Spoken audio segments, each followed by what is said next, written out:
I've taken up the challenge of completing all the games in the Japanese catalog of the Sega Saturn. Although my Japanese language skills are rusty, I am determined to painfully translate my way through each game to achieve my goal. So come along with me on this adventure. Game number 5.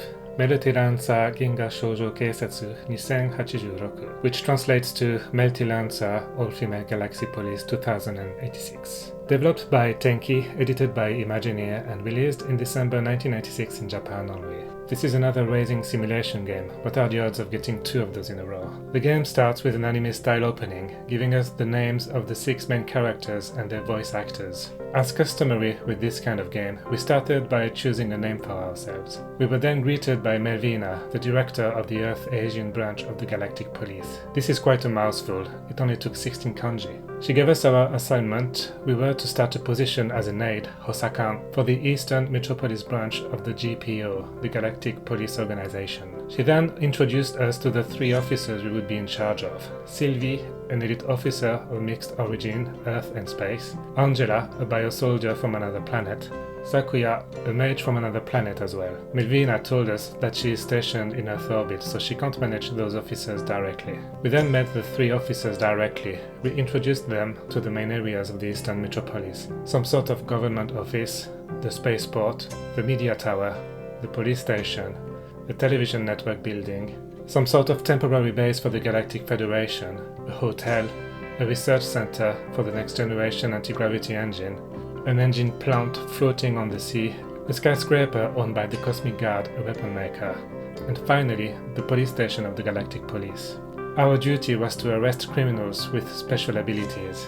One of them is a space pirate called Phaser, with an A-rank bounty on his head. His special ability is teleportation. We then enter the main gameplay loop. The date is Monday the 4th of March 2086, and we will have to manage these officers for a full year. From this menu, we can check the status of our officers, check the level of public order in various areas of the city, go into a system menu to save our game, summon one of the girls or start the week. In the status menu, we can see various attributes for each officer. The most important one is appraisal at the bottom. Once it reaches a certain level, the officer gets a promotion. In the public order menu, we can see a number ranging from 0 to 100 assigned to each area of the city. My guess was that we were supposed to keep those numbers as high as possible.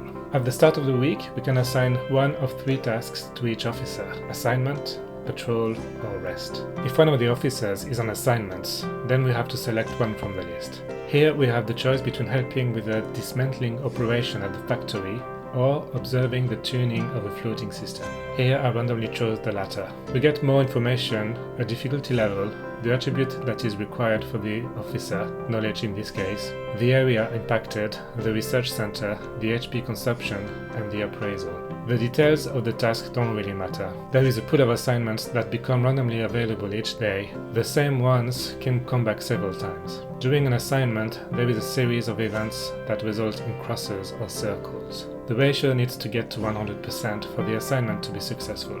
At the end, if the assignment was successful, then both the organization and the officer get appraisal points. Otherwise, they both lose points.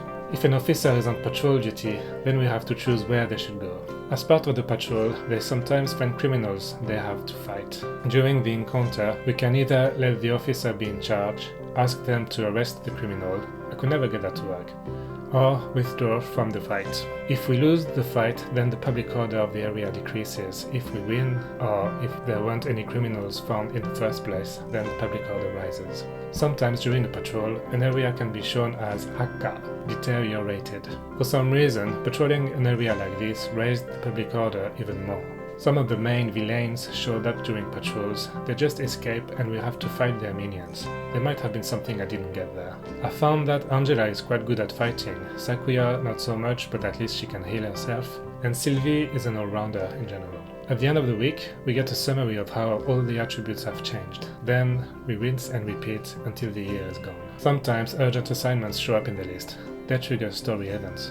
This one was to catch a people smuggler. We found him at the spaceport in the middle of unloading his clients. His minion tells him he's afraid of fighting 3 lancers. The fight is the same as we would get during a patrol, except it's 3 against 4. We can choose a leader, attempt an arrest, or withdraw. I chose Sylvie as leader and fought them. I'm not sure if I was supposed to arrest them. Spoiler alert, I think I got the worst ending. I did try to arrest people early on, but it just failed and my officers got killed. Anyway, we won this fight eventually. It took me a while to realize, but when one of the girls is not happy, then she needs to be summoned for a chat. Here I asked Sakuya why she was not happy. She said she wanted to talk to us but she felt left aside. Then we offered to bring her somewhere as an apology. We have the choice between the park, an amusement park, or go shopping.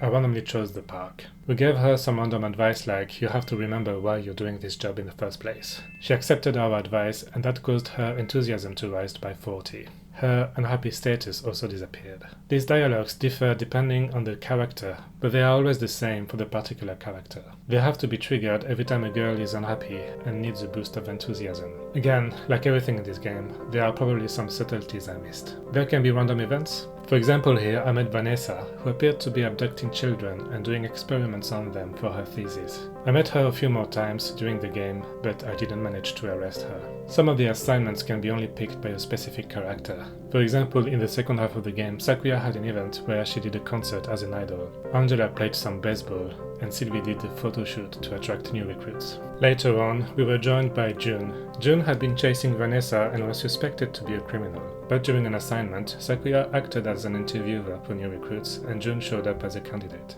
There was a bit of misunderstanding as June thought he was applying for a job at a convenience store. Once we had clarified that he was a good guy, we convinced him to join the party.